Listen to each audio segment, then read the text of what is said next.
उत्तराखंड के पहाड़ों में बसा था एक छोटा सा गांव कंडाटोली। चारों तरफ ऊंचे ऊंचे पहाड़, घने जंगल और बीचों बीच में पत्थरों से बने पुराने घर।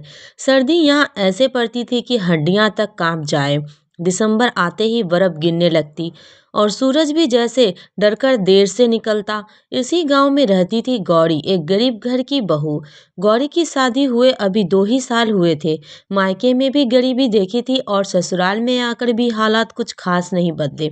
ससुराल पहाड़ की सबसे ऊंची ढलान पर था, जहां तक पहुंचने के लिए 100 से ज्यादा सीढ़ियां चढ़नी पड़ती थी।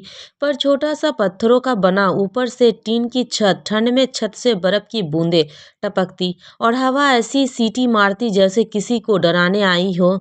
गौरी के ससुराल हरिदत्त बूढ़े हो चुके थे। सास कमला देवी हमेशा बीमार रहती थी। पति मोहन कभी कभी ही पास के कस्बे में मजदूरी मिल पाती थी। ज्यादा वक्त घर की सारी जिम्मेदारी गौरी के कंधों पर ही रहती। सुबह अंधेरे में उठना, बर्फ जमीन जमीन पे फिसली हुई पानी भरने जाना, जंगल से लकड़ी लाना और फिर रसोई का काम। रसोई भी कोई पक्की रसोई नहीं थी। पहाड़ के कोने में बनी एक छोटी सी जगह, जहाँ मिट्टी का चूल्हा था। धुआं निकलने का कोई ठीक रास्ता नहीं। आंखों से आंसू बहते रहते।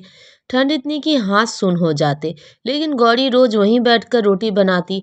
एक साल ठंड कुछ ज्यादा ही पड़ गई। बर्फ लगातार 3 दिन तक गिरती रही। रास्ते बंद हो गए। गांव का बाजार दूर की बात हो गई।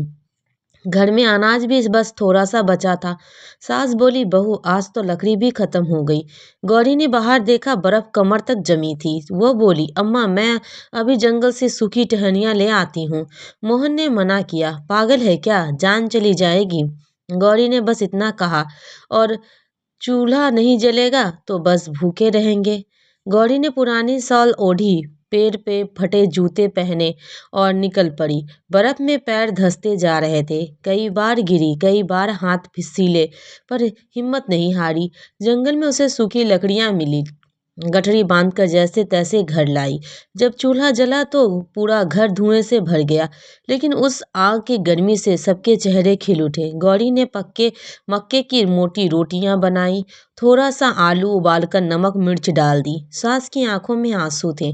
बहू तू नहीं होती तो हम इस ठंड में कब के मर गए होते। पड़ोस की औरतें कहती, अरे गौरी तो लोहे की बनी है, इतनी ठंड में भी पहाड़ पर रसोई संभाल रही है। कुछ लोग ताना भी मारते, क्या फायदा ऐसी जिंदगी का, पर गौरी कभी शिकायत नहीं करती। वो मानती थी कि मेहनत कभी बेकार नहीं जाती। धीरे धीरे गौरी ने अपनी रसोई में बदलाव किया। चूल्हे के पास पत्थरों की दीवार बना दी, जिससे हवा कम लगे। लकड़ी को सूखे रखने का जुगाड़ किया। बर्तन भी पहाड़ की जरूरत के हिसाब से जमाए।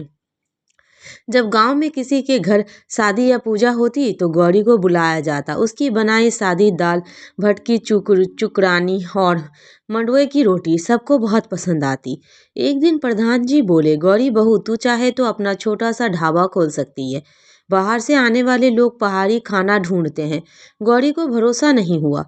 प्रधान जी हम गरीब लोग हैं। प्रधान हंस दिए, गरीब हाथ में नहीं हालात में होती है। मोहन ने भी साथ दिया। घर के नीचे खाली जगह पर छोटी सी झोपड़ी बनाई गई। नाम रखा गया गौरी की पहाड़ी रसोई। ठंड में हवा आग जलाती रही। बाहर से आने वाले मजदूर यात्री सब वहीं रुकते। गौरी चूल्हे पर खाना बनाती और साथ में पहाड़ की कहानियां भी सुनाती। धीरे धीरे आमदनी होने लगी। घर में अनाज की कमी नहीं रही। सास की दवाइयाँ समय पे आने लगी। एक रात गौरी अकेली बैठी आग ताप रही थी। उसे वह दिन याद आया जब वो बर्फ में लकड़ी ढोकर लाई थी। वो मुस्कुराई और बोली, अगर उस दिन हार मान ले ली होती तो आज यह आग भी नहीं जलती। मोहन ने कहा, तू सिर्फ बहू नहीं, इस घर की रीढ़ है। आज भी जब पहाड़ों के में कड़ाके की ठंड पड़ती है, गौरी की रसोई से धुआं उठता है। वह धुआं सिर्फ आग का नहीं, बल्कि संघर्ष और मेहनत और हिम्मत की प्रतीक है। गांव वाले कहते हैं, गरीबी ने गौरी को तोड़ा नहीं, बल्कि मजबूत बना दिया।